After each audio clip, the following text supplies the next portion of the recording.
If you like to make your NFL games a little bit more interesting, you've come to the right place. It's the Even Money Podcast with Ross Tucker and Steve Fezzik. Yeah, Vegas, baby, Vegas. It is the Even Money Podcast. We are, of course, presented by DraftKings. My name's Ross Tucker, former NFL offensive lineman. Most of you know that by now. 5 teams, 7 years. Long time ago now at this point. And I don't know how many of you actually know how long this show's been around. I just looked this up. 10 years. We've been doing this show since 2014.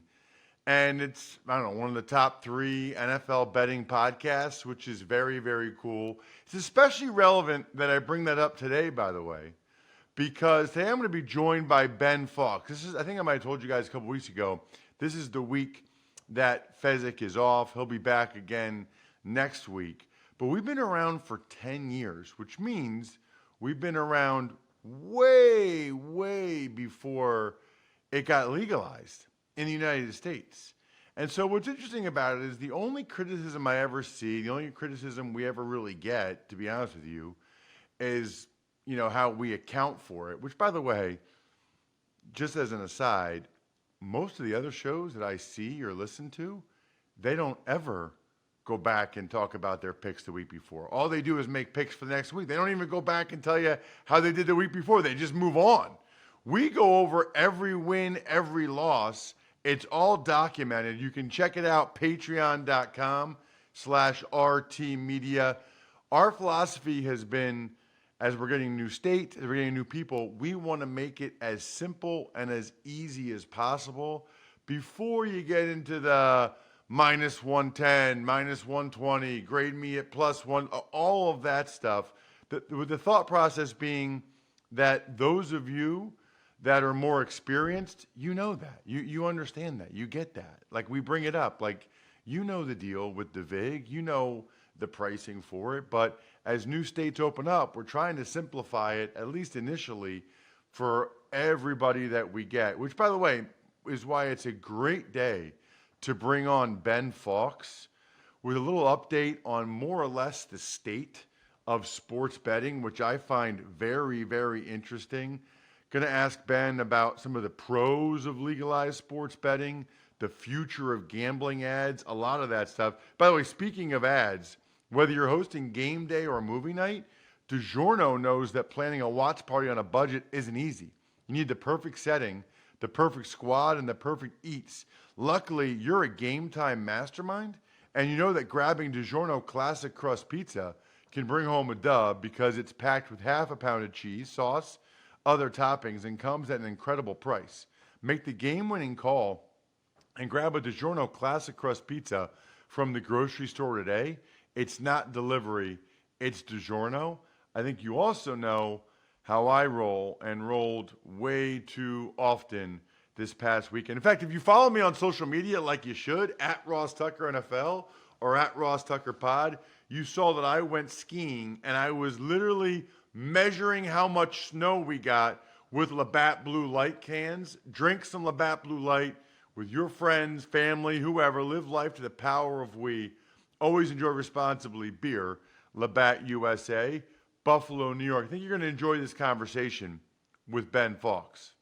So I mentioned earlier that Steve Fezzik unavailable, getting the week off. So I'm bringing in from the bullpen my guy Ben Fawkes. We're actually recording this interview for those of you watching us on the DraftKings network or on YouTube, youtube.com/Ross Tucker NFL, recording it at the Super Bowl. It's really nice to see people in person and be able to have an in-person interview and conversation. There's no doubt in my mind it goes better that way. Oh, yeah. It takes like 20 minutes to get here, right? It's like the combine. You keep walking down the hallway, you run into one person, you run into another person, but it's great. Great setup you guys got here as well, and love being at Radio Row. It's just kind of a different energy, and certainly in Vegas, going to be a great Super Bowl. Absolutely. Talking, of course, with Ben Fawkes, who has done a terrific job over the years, whether it's been at VSiN or ESPN, correct, as well.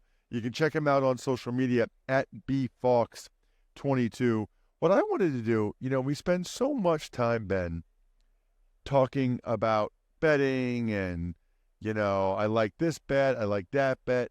I like to kind of take a 30,000-foot view sometimes and try to get some idea of where the industry is right now.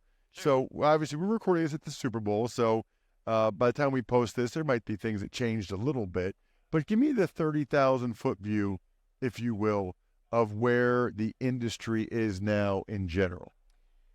So how much time you got? Look, I think it's a really interesting time, right? We've seen the NFL kind of reverse course from where it was, certainly in regards to sports betting, going all the way back, many, many years, but really specifically in 2012, which is when we saw that New Jersey case trying to legalize sports betting, the NFL and the other professional sporting leagues suing to not have that happen, right? And the NFL just kind of had the stance, we want to protect the integrity of the game, we don't want sports betting there, and kind of having, I like to say the Heisman, right? Giving a stiff arm to sports betting a bit.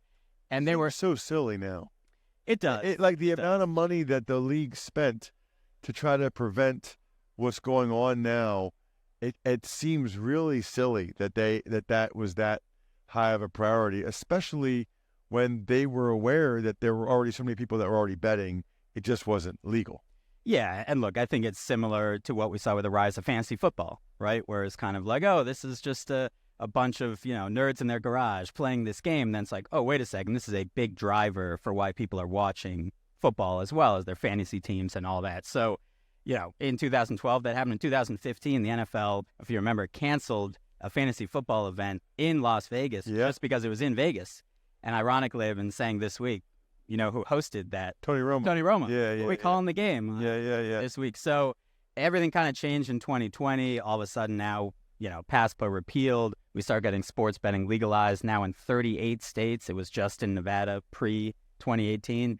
Have an NFL team here. All of a sudden the draft is here a couple years later. And now we have a Super Bowl here. So really wild kind of how quickly it's come, right? It was May 2018 that we had one state. And now here we are in February 2024. We have 38 plus Puerto Rico plus Washington, D.C. So it's really expanded incredibly. In 2017, there was just under $5 billion wagered in Nevada legally on sports. This year alone, in 2023, we're going to have over $100 billion. So that's a 20-fold increase. Now, obviously, 38 states versus one, and Nevada's the inclusive both there. But just that massive increase. And we've seen certainly the rise of mobile betting as well, which is, I think, a big benefit and the potential harm as well kind of in the industry. But we've seen certainly the rise of that. And a lot of states, 90% of the amount wagered on mobile. Wow. So tell me, what do you mean by the potential harm? So just that it's so easy, right? It's just that, people are seeing ads, they're seeing everything. It's betting, it's fun, it's all this. And I don't know about you, but I wasn't making necessarily decisions at 21. I might make a little later in my life, especially financially. Yeah. And so I think it's very easy to see, hey, somebody just won this parlay. They bet $5. They won $200,000. That can be me. And I think just continuing to have that education as well about sports betting is a lot of fun, but also you need to put in your research. You need to make educated wagers. I always say, why are you making this wager, right? Did you see someone on TikTok who said, hey, put these 5 legs together, toss it together, throw it in a parlay? Or is there kind of some reasoning behind that? Are you improving at all as a sports bettor, right? Are you tracking what you do, all those things? So I think with mobile, it makes it a great ease of access. I think probably people out in Vegas are seeing a little less ease of access, right? They come in, they're like, oh man, I have to go to the sports book to actually register, and this takes forever. This isn't, whereas in New Jersey or somewhere else, it takes 10 minutes, right, to sign up. So a little of a different world. I think it's great that it's accessible, and I think it's been really key to the rise of sports betting, especially in New Jersey and some of those other early states.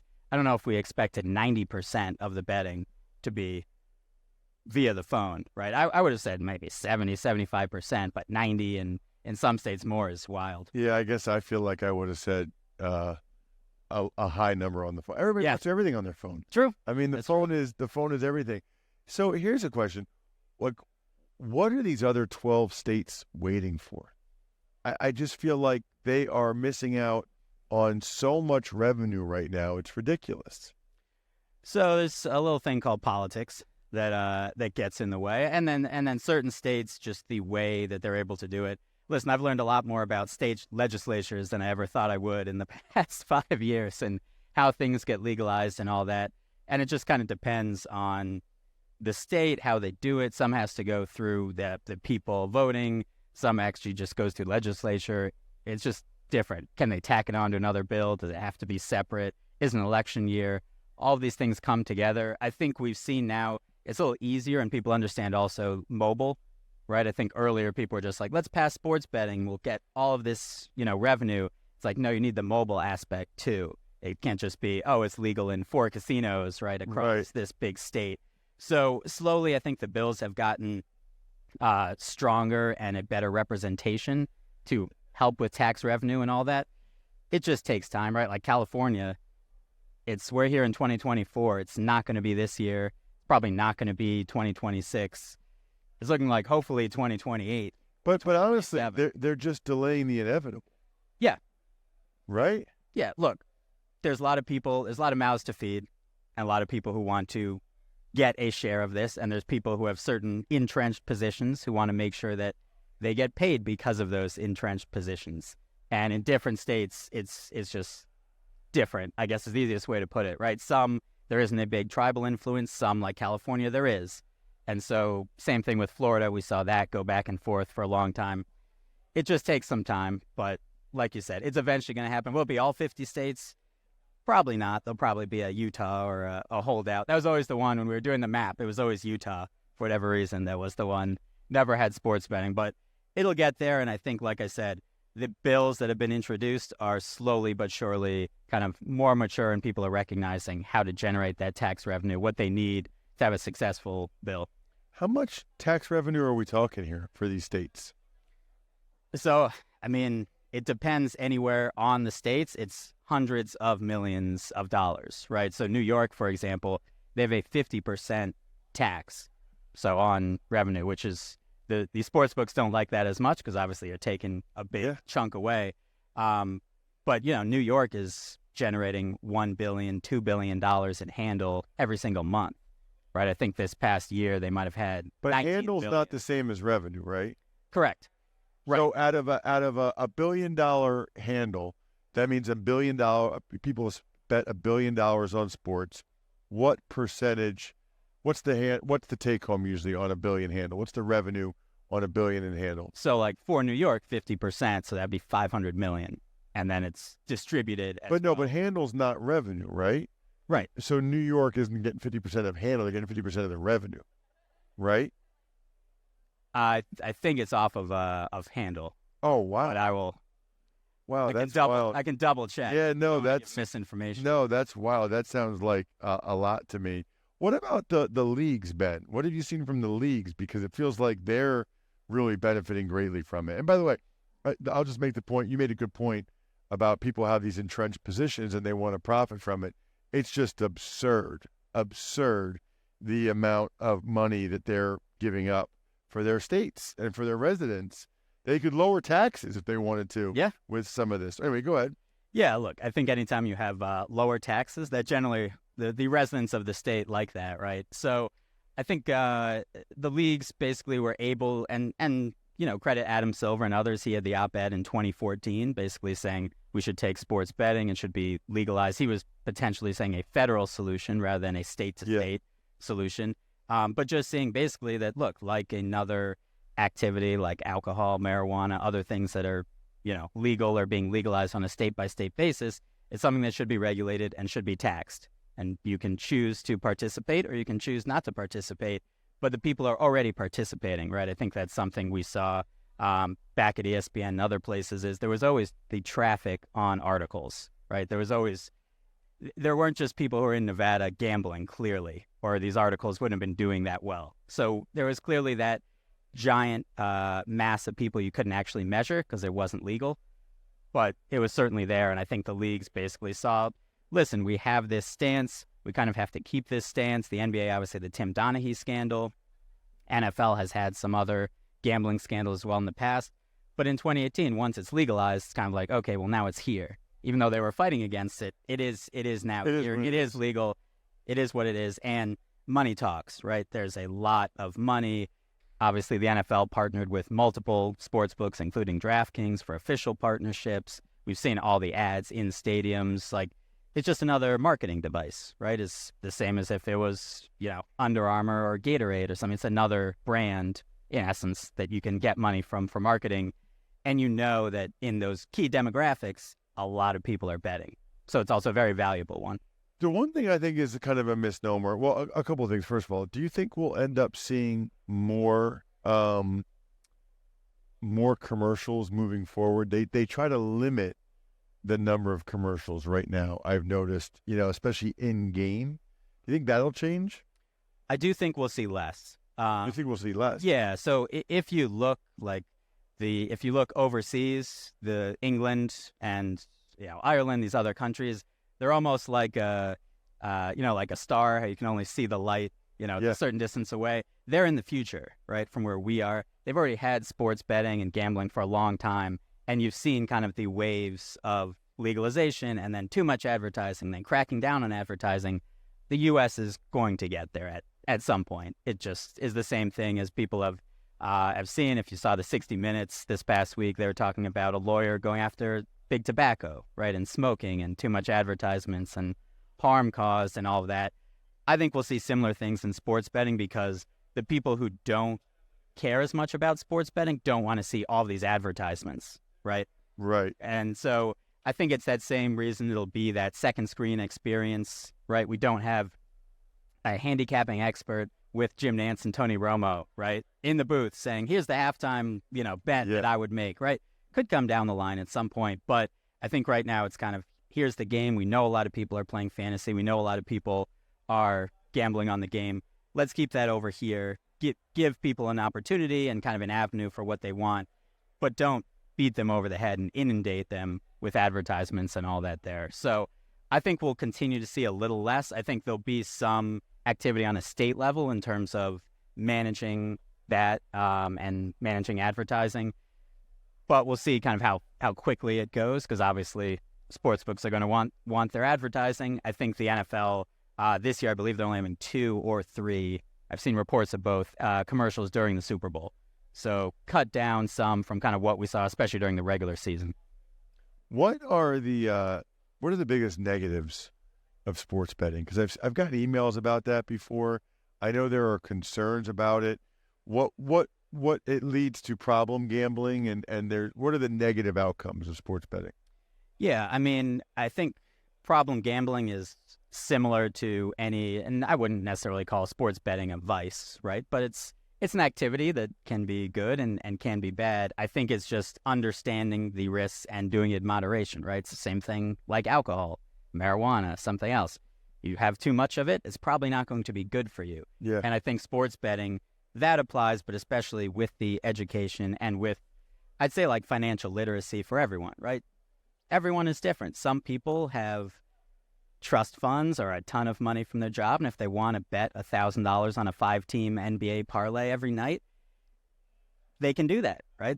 I shouldn't be able to tell them not to do that, but at some point they should probably realize, hey, I'm probably losing a lot of money. I might not be having that much fun doing this. That could be an issue. So I think kind of just setting up those guardrails and, like I said, education with that. The better part about legalization, and that's what sports books and others kind of in the industry, myself as well, have been saying and educating, right, is that you can't bet on credit. And that's kind of the biggest thing with the benefit of legalization is that without that, with a bookie, let's say your local bookie, I can bet $500. I can't bet more than you have. Exactly. So you have to put in deposit first. Yep. Now, whether you're getting that from your parents in college and they think that's going towards food and it's going towards gambling, like there are obviously other ways around that as well, but it's a lot more structured than just, hey, now I'm down 500, I doubled down, now I'm down 1,000, I have $200 in my bank account, what am I going to do? That's a lot of the issues kind of pre-legalization and with offshore. So I think like anything, it's something that you need that education. Problem gambling is always going to be an issue. And I think, again, we'll also start to see a step up in terms of that advertising and messaging and people who were avid gamblers who now have stopped and kind of have come out in advocacy as well of just be careful with betting, don't bet too much, know what you're doing, all those things. Got it. What, you might not know this, but what percentage of people lose?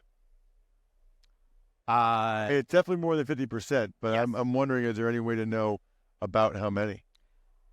I would say that sports books have a very good idea of who is winning, Well, who is actually, losing. considering there's only a handful of real professional sports bettors out there, you would think over time, got to be well over 90% lose. Well, over time. Over time, definitely over 90%. Yeah, and again, I think with anything with sports betting, right, it's like How much? how much time Yeah. are you talking about, right? Because over a long How much time, time and how much money are you talking Yep. about? Yep. Because by the way, I have plenty of buddies that bet on NFL games. They don't bet that much money, and they're okay with losing it. Totally. It's just to enhance the entertainment product for them. And I think that's a great point, and I think one that we need to make more often as well is, why are you betting on sports, right? You go to a movie, I pay $15. I know what I'm getting, right? I'm getting a couple hours. Hopefully it's a good movie, unless it's maybe a rom-com I was dragged to by my wife or something. It should be an entertaining experience, right? You know what you're putting in. You know what you're getting out.